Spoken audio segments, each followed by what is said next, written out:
ለዚህ ተግባር መንግስት ትኩረት ሰጥቶ በተለይ በወንበርማ ወረዳ 3 ችግኝ ጣቢያዎች በየአይነታቸው የቡና አለ፣ የቆላ ፍራፍሬ አለ፣ የችግኝ አለ። እነዚህን ምን ላይ ናቸው ብላቸውንና የቅድመ ዝግጅት ስራዎች ምን ላይ እንደሆኑ ለማረጋገጥ ነው እየዞርን እያየን ያለነ።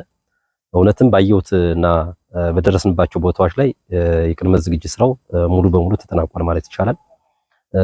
ቀሪ ስራዎች ደግሞ ያሉበትን ሁኔታ ነገና ከዛ በስቲያ እናየው ይሆናል። እንግዲህ በወረዳ ደረጃ ወደ 2169 ሄክታር ለ2019 ችግኝ ተከላ ቦታ ተዘጋጅቷል። ይሄ ማለት በጉድጓድ ወደ 17 ሚሊዮን ጉድጓድ በሁሉም ቀበሌዎች የተዘጋጀ ነው።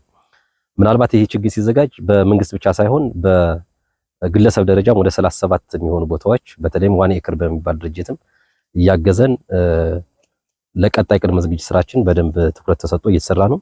ለዚህ ትብብር ያደረገው ደግሞ ግብርና ጽሕፈት ቤት በራሱ የሚመለከተው ስለሆነ ሌሎች አጋርና ባለድርሻ አካላት በትብብር ስራውን እየሰሩት ነው። ምክንያቱም ይሄ ደግሞ እንደ ሀገርም በፖሊሲ ደረጃ ወጥቶለት በተለይ አንድ የመንግስት ኢኒሼቲቭ ሆኖ የአረንጓዴ አሻራ መርሃ ግብር አሁን በንቅናቄ እየተሰራበት ያለ ነው። ይሄኛውም ልክ እንዳንድ አካባቢ እንዳንድ የሀገር ክፍል ከኛ የሚጠበቀውን ሁሉ ስራ እየሰራን ያለንና ቅድም እንዳልኩትኝ የቅድመ ዝግጅት ስራዎች የበለጠ ተጠናክረው እየቀጠሉ ነው ያለ።